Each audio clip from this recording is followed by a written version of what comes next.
So much for joining me for another edit and chat call. I'm really happy that you're here, and happy Friday. I hope you had a really good week. Hope it was productive. I hope you're taking care of yourself too. If you are here during the live call, go ahead and go to the description of this video and click the StreamYard link. That way I can see your name and your photo. So if you want me to know who you are as you're leaving comments, go ahead and click the StreamYard link that you'll find in the description of the video. So today, I have a few things that I wanted to go over. I want to do a mini class for you about SMART goals. And I think this is a really great time to have it because we're at the beginning of another month. And as we're heading into August, it's nice to look over your goals again and see, are they working for you? Do you need to edit them a little bit? Do you need to scrap some of your goals completely and move in a different direction? So the start of the month is a great time to do that. You could even do it over this weekend if you need more time and you really want to set up your planner and go through all of the tasks that you have for this month coming up. Let me know in the comments if you want me to do like a plan with me video where I can show you my August goals and the projects that lead to those goals and then the tasks that lead to that are underneath those projects. So if you watched my class in the Clubhouse from last month, the oh, now I'm blanking. Edit your time and get stuff done. I don't know why I was blanking on that. It was all about time management and project management. So what we do, we take your big goals, whatever your big goals are, and then we figure out what projects lead to those goals. So let's say you want to start a business. That's a pretty big goal. Well, you have projects underneath those goals, such as setting up your website, setting up your social media, figuring out your branding, and coming up with products and services. Those are all big projects underneath that. And then underneath your projects are smaller tasks. So for setting up your website, a task might be contacting like a hosting company or buying your domain. So as we're going into August, thinking about your goals, there are a lot of different kinds of goals that you can choose for yourself. Not just necessarily different categories of your life and your business that you might have goals for, but different kinds of ways you can use goals strategically to get what you want. And today we're going to talk about a very specific kind of goal called a SMART goal. And let me know in the comments if any of you have heard of SMART goals before, and if you've used them, have they worked for you? Have they not worked for you? Did you like them? And if you do have any goals right now, if you want to write them as a SMART goal and leave them in the comments, I would love to see what your goals are. So let's get right into this like a mini class for today because I have some really good examples of SMART goals and some examples of some not so SMART goals that either maybe seem familiar to you, but I know some of my clients, like when they come to me, they have kind of these vague, unhelpful goals, and then we rewrite them as SMART goals. And it's really, really helpful if you want to feel motivated to work on your goals and projects during the month. So let me share my screen with you because I got a great presentation for you. All right. Okay, let me know in the comments if you can see the slides. You should be able to. It should say, yeah. Okay, so I love having my little face kind of like floating next to the slides here. I'm using a software called StreamYard, and so far I really, really enjoy it. I've been using it for my live streams, so let me know if you like it. Okay, so how to use SMART goals. And SMART goals might be familiar to some of you. You might have heard this before. It's a kind of a tried and true productivity technique. So what exactly are SMART goals? Most people don't achieve their goals because the wording of their goals are too vague to be helpful. So if you have a vague goal, you're only going to get vague results. I've seen this happen a million times. It happens to me too. Sometimes if I don't take the time to actually write out a proper SMART goal, then I usually end up fumbling along or not getting the best results. So here are some examples of goals that are not SMART. Like, I want to lose weight. What does that mean? What does that mean? Does 1 pound count? Do you not lose weight until it's 50 pounds? If you get a haircut, does that count as losing weight? I don't know. So it's vague. You don't know if you've reached the goal or not. And how about I want to be successful? What does success mean? Is that a 6-figure business? Is that having a large family? Is that moving to Hawaii? I don't know. What does success look like? really undefined. And then here's one that is really, really, really common. I want to save money. What does that mean? Does a penny count? Does putting $1 under your mattress count? Do you want to save $100 in your savings account? Do you want to save whatever, $5,000 in your IRA? I don't know. So you want to save money. That doesn't mean anything. So it's no wonder that these goals don't really feel motivating. Like, how are you supposed to work on being successful? How are you supposed to work on saving money if you don't really know what that means? So the way to get over this, and the way to get over this hump and start moving again and actually making progress, is to rewrite your goals as SMART goals. So we're not completely throwing away your goal. Like, yes, if you want to lose weight, we can work with that. But let's edit it, because we are life editors, you know.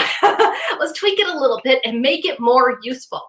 So SMART goals are crystal clear. Oh yeah.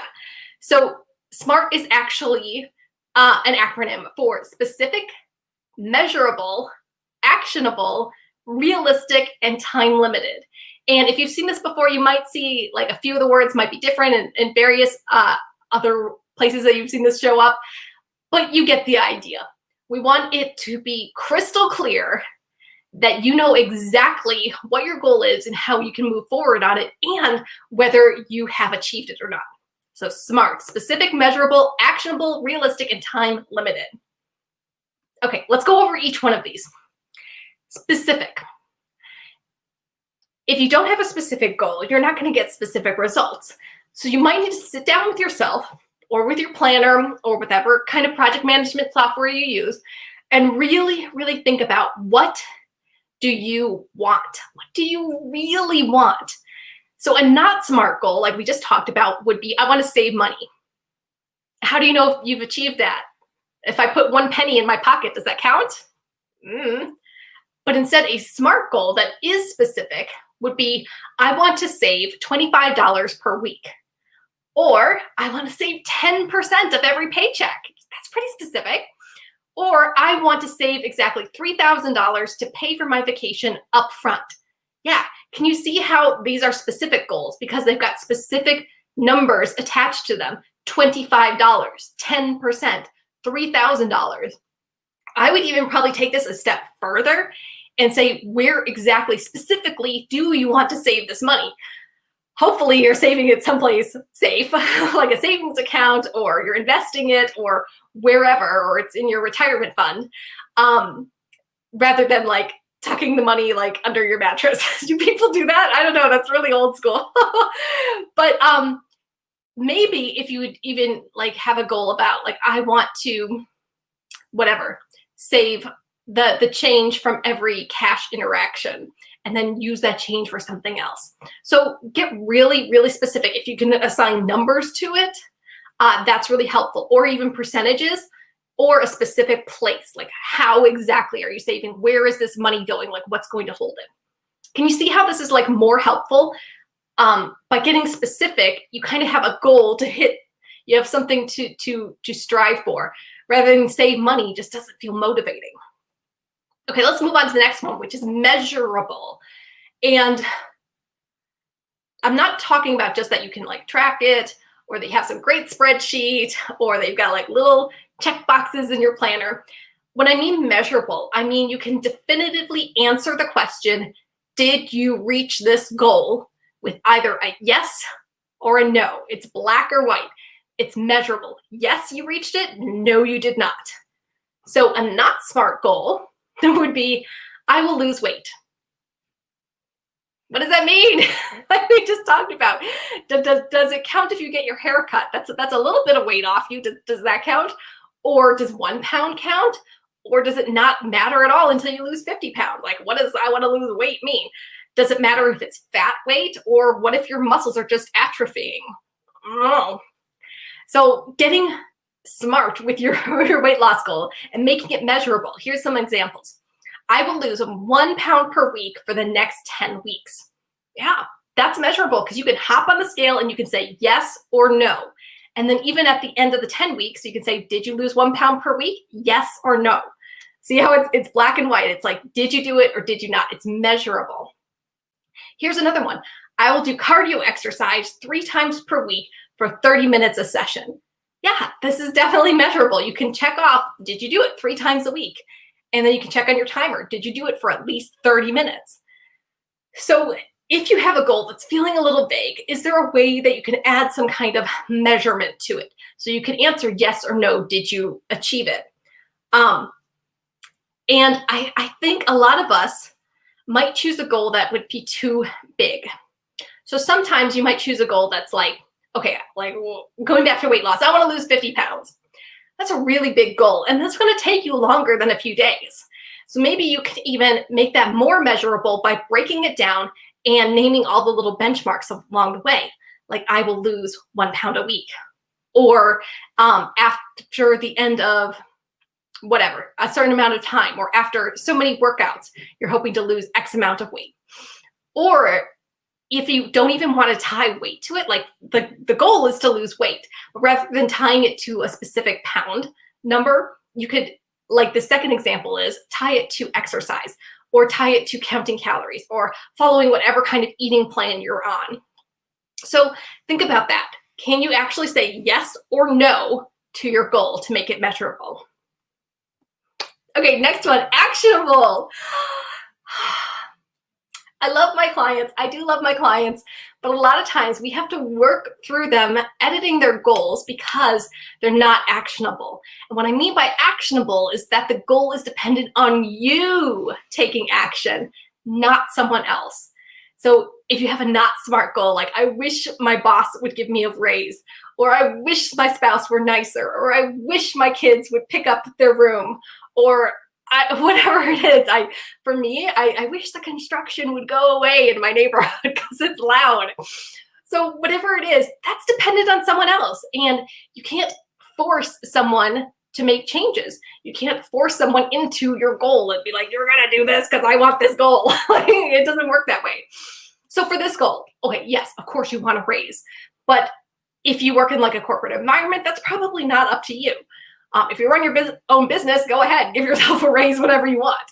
But if you're in corporate and you depend on other people validating your worth to see if you get a raise and for them to look at the budget and stuff, that's not really helpful for you if you just hold on to like, oh, please give me a raise, please give me a raise. Instead, tweak your goal so it's actionable for you. So you can do projects and tasks that put you in a good light, that make you seem more favorable for a raise, even though the final decision is not yours. So here's a SMART goal. I will track my sales conversion rate for ABC project and present my results to my boss at my next employee review. Yeah, so that is putting the control back on you. That is giving you the ability to take action. I remember years and years ago when I was in corporate, what I would do is I would keep track of how all of my projects were going, all of the books that I was editing. I would keep a praise folder of any kind of awards I won, any kind of good thank you notices that I got from higher ups or from senior management, any notes that I got from clients saying that they loved what I did for them. So I keep track of all of these good things. And then when I did have my employee review, I was able to show and have some proof that, hey, I'm doing a really good job here and I got these results.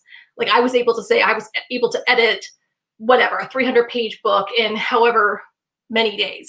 Or I was able to get all of our permission requests for 50 different pictures in 2 weeks. Whatever it is, I was able to have some kind of measurable tangent for the goal. And though I wasn't able to say, give me a raise, do it right now, like you better give me a raise, I was able to present my actions that showed that I was worthy of a raise, even though it was somebody else's final decision.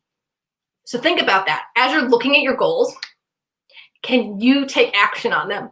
And if you can't, if you're waiting for somebody else, go ahead and leave the draft of your goal in the comment, whatever it is, like, I wish my spouse would be nicer, I wish my kids would pick up, I wish whatever. And we can help you rewrite it into actionable things that you can do to give the control back to you so that the final outcome may not be yours. So let us know. Go ahead and leave a comment. Even if you're watching this video later, go ahead and leave your comment because I come back and answer the comments and we can help you tweak your goal into a smart one. All right, realistic. This is a little tricky for us life coaches because, yes, I want you to have big goals. I want you to shoot for the stars. I want you to think really highly of yourself and feel confident in your abilities. That said, if you have these goals that are so lofty and so out there that you don't even believe them, it's going to be really hard for you to work on them because they're not realistic. And then when you don't reach them, you're just going to feel worse about yourself. So your goal should feel like a stretch, not a splatter. And that's a phrase that I got from one of my first life coaches. So your goal should stretch you out of your comfort zone. It should be one tiptoe out of your comfort zone. Like, ooh, could I really do that? I don't know. Like, ooh, could I really, whatever it is, could I really start a business?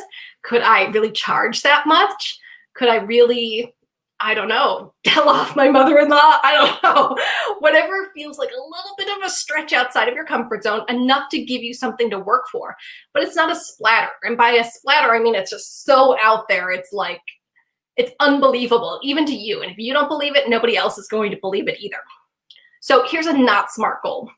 I will earn $1 million in my first year of my business.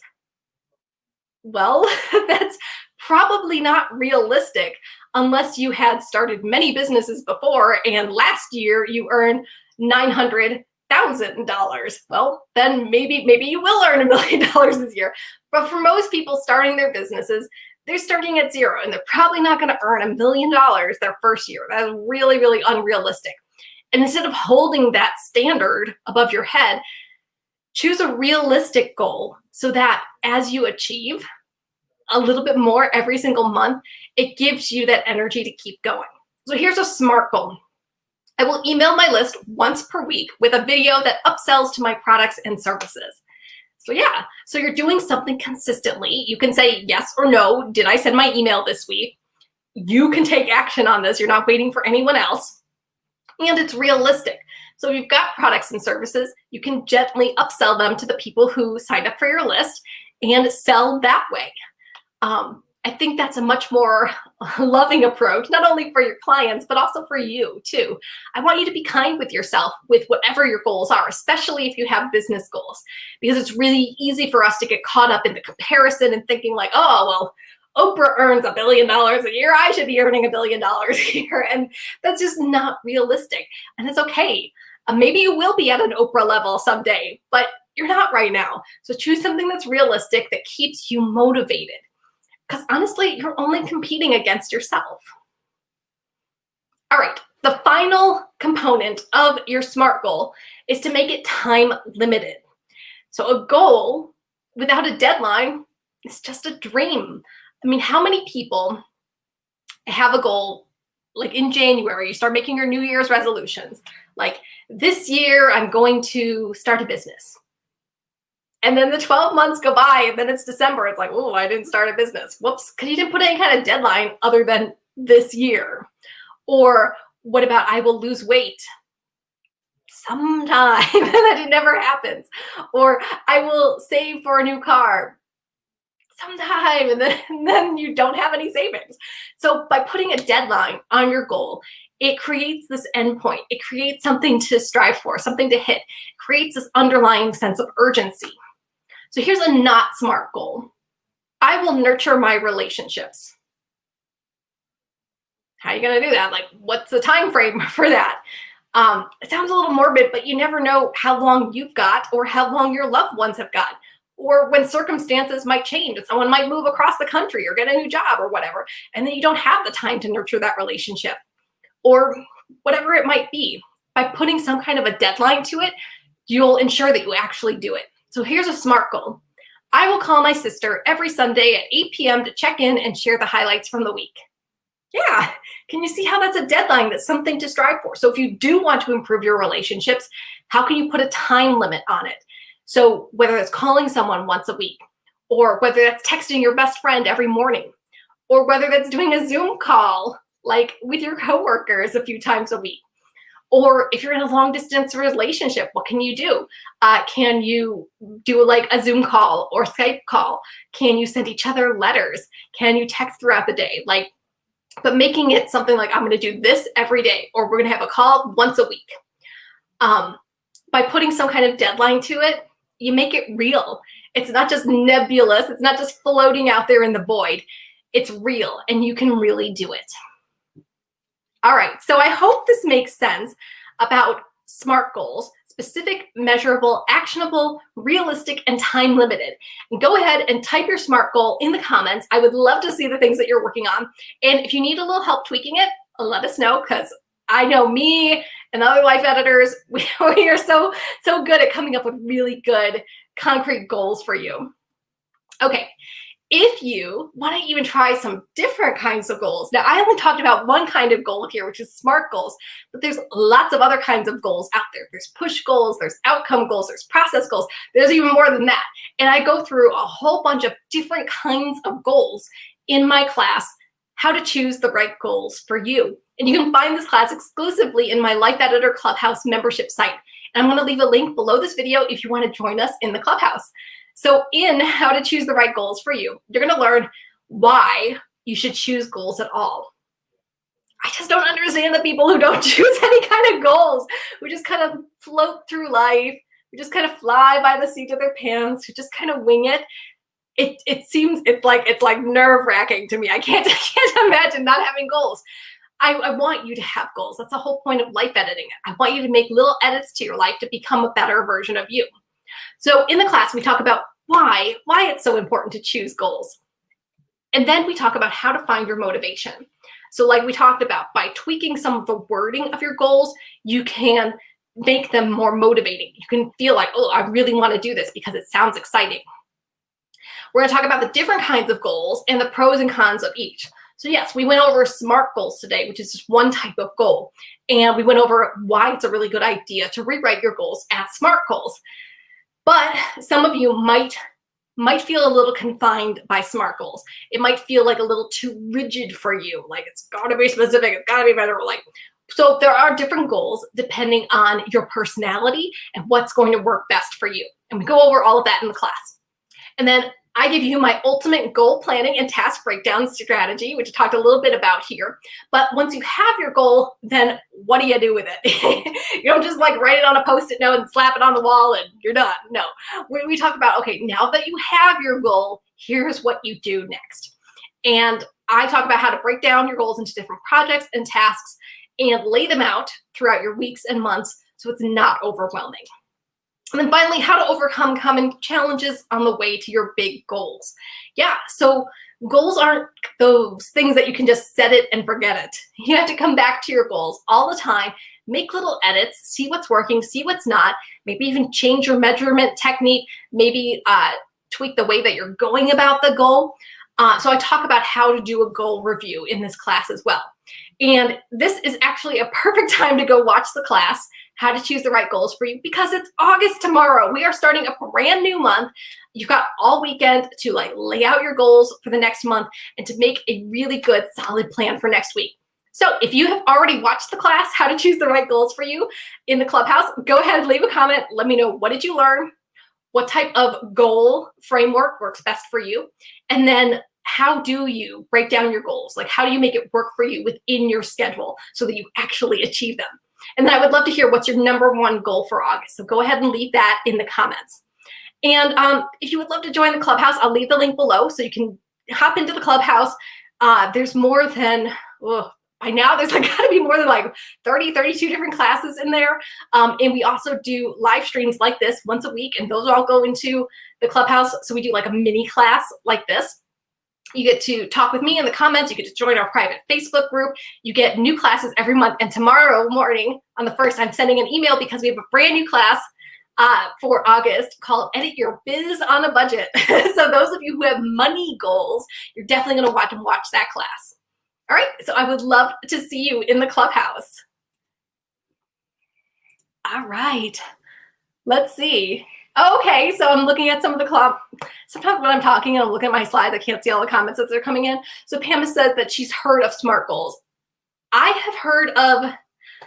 I think I'm trying to think of the first time I heard of SMART goals was probably when I was in college. Many moons ago.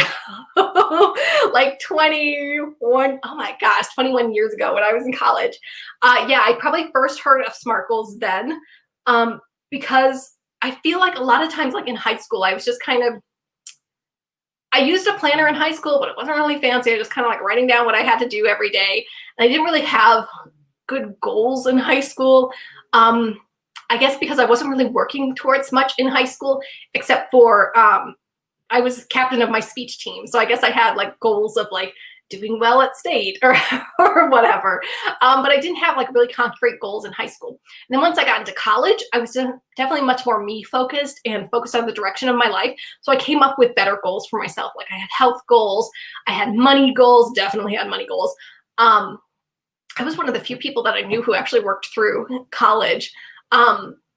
So yeah, I definitely had to think about how to manage like money and time and schoolwork.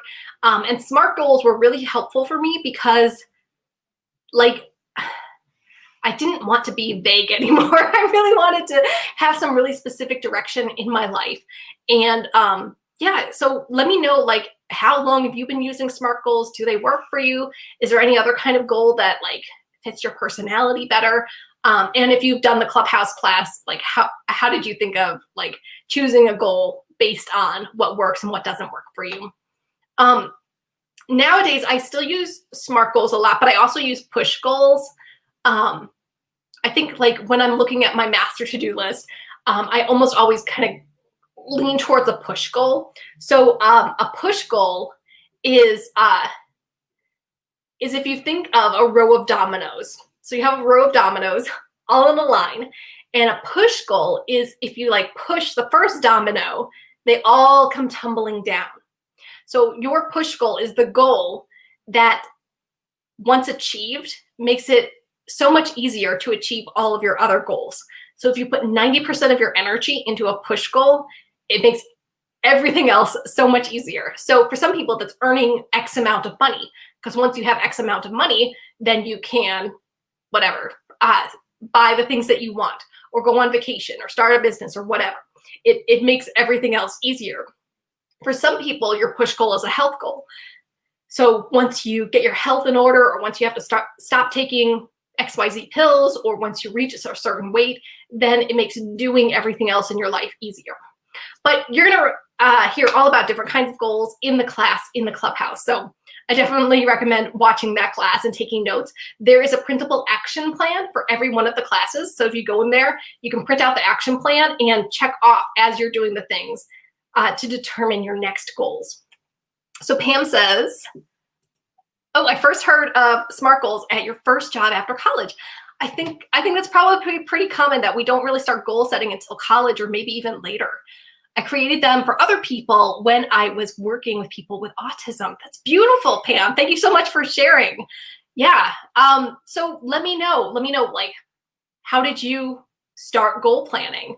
And what actually is working for you now? I would love to see that. If any of you have like pictures of your planners, like whatever you're using, where did well, I was going to show you my planner. Oh, here it is. I'm like, where's my planner? Like, my planner is usually not very far. I just got a new planner. Yay.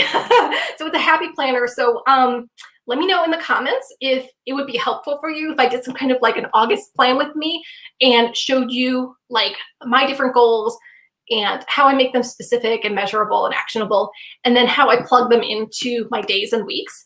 Let me know if that would be helpful for you as we're going into August. So I'd love to hear about your August goals too. Okay, let's see. I don't see any other comments coming in, but if you're watching this replay later, go ahead and leave a comment. I come back and I reply to comments as well.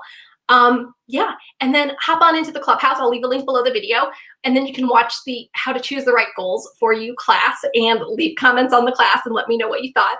And then when you do join the Clubhouse, come and join our Facebook group too, where we have live streams like this every single week.